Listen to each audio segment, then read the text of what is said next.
আজকের এর এপিসোডে প্রথমেই আমরা দেখতে পেয়েছি সেথ ফ্রিকেন রলেন্স, পল হেমেন এবং কি তাদের টিম মেম্বারদেরকে সে হুঁশিয়ারি দিয়ে দেয় জন সিনাকে, সিএম পাঙ্ককে, গোল্ডবার্গকে, গুন্তারকে এবং কি যে নিউ কিং হতে চলেছে রেন্ডি অর্টন অথবা কোডি রোডস, সকলকে সে হুঁশিয়ারি দিয়ে দেয় যে যেই চ্যাম্পিয়ন থাকুক না কেন সে কিন্তু যে কোনো টাইম যে কোনো সময় তার মানি ইন দ্য ব্যাংকটি ক্যাশ ইন করে দিতে পারে, তাই সবাইকে সে সাবধান করে দেয়। এবং কি পরবর্তীতে আমরা দেখতে পেয়েছি পেন্টা ভার্সেস ব্রন বেকারের মধ্যে একটি সিঙ্গেল ম্যাচ।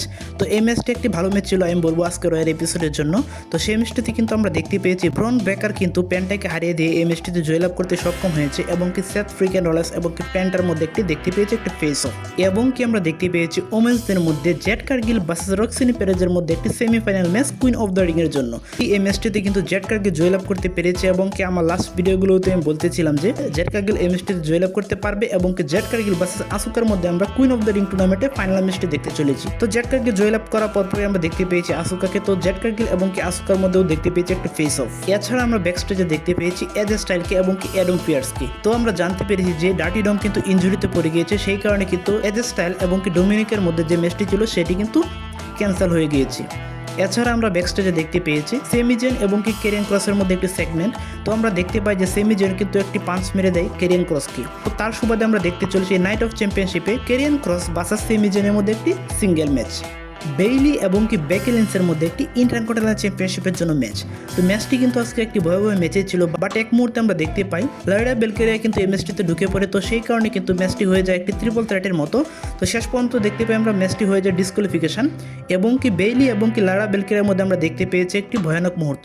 তো মনে হচ্ছে আমরা ভবিষ্যতে তাদের মধ্যে একটি ট্রিপল থ্রেট ম্যাচ দেখতে পারি, হতে পারে সেটা এভলিউশনে। এবং কি আমরা দেখতে পেয়েছি রিয়া রেপ্লি এবং কি রিকল রদ্রিগেজের মধ্যে একটি রিংয়ে একটি সেগমেন্ট। তো রিয়া রেপ্লি কিন্তু চাচ্ছিল রিকল রদ্রিগেজকে টেবিলের উপর আঘাত করতে, বাট সেই মুহূর্তে আমরা দেখতে পাই রক্সিনি পেরেজ এসে রিকল রদ্রিগেজকে সাহায্য করার কারণে রিকল রদ্রিগেজই কিন্তু রিয়া রেপ্লিকে টেবিলের উপর ছুড়ে দেয়। তো তার প্রেক্ষিপ্তে আমরা নাইট অফ চ্যাম্পিয়নশিপে একটি স্টিল ফাইট ম্যাচ দেখতে চলেছি রিয়া রেপ্লি এবং কি রিকল রদ্রিগেজের মধ্যে। এবং কি আজকের মেইন ইভেন্ট আমরা দেখতে পেয়েছি জে উসো এবং কি কোডি রোডসের মধ্যে একটি সেমিফাইনাল ম্যাচ। তো এই ম্যাচটিতে কিন্তু কোডি রোডস জয়লাভ করতে সক্ষম হয়ে গিয়েছে, বাট জে উসো এবং কোডি রোডস কিন্তু একটি দুর্দান্ত ম্যাচ আমাদেরকে উপহার দিয়েছে। তো আমি সর্বশেষ লাস্ট ভিডিওগুলোতে বলেছিলাম যে এই ম্যাচটিতে আমরা কোডি রোডসকে জয়লাভ হতে দেখতে পাবো, তো তাই হয়েছে। তো নাইট অফ চ্যাম্পিয়নশিপে ফাইনালে গিয়ে আমরা দেখতে চলেছি কোডি রোডস ভার্সেস গুন্তারের মধ্যে একটি ফাইনাল ম্যাচ। তো আমার ধারণা হচ্ছে এই ম্যাচটিতেও আমরা এবছর কোডি রোডসকে জয়লাভ করতে দেখতে পাবো এবং কি গত বছরের মতো আমরা রেন্ডি অর্টনকে হারতে দেখতে পাবো। তো এই ছিল আজকের ভিডিও ভালো লাগলে অবশ্যই লাইক, কমেন্ট এবং কি সাবস্ক্রাইব করে পাশে থাকবেন। ধন্যবাদ সবাইকে।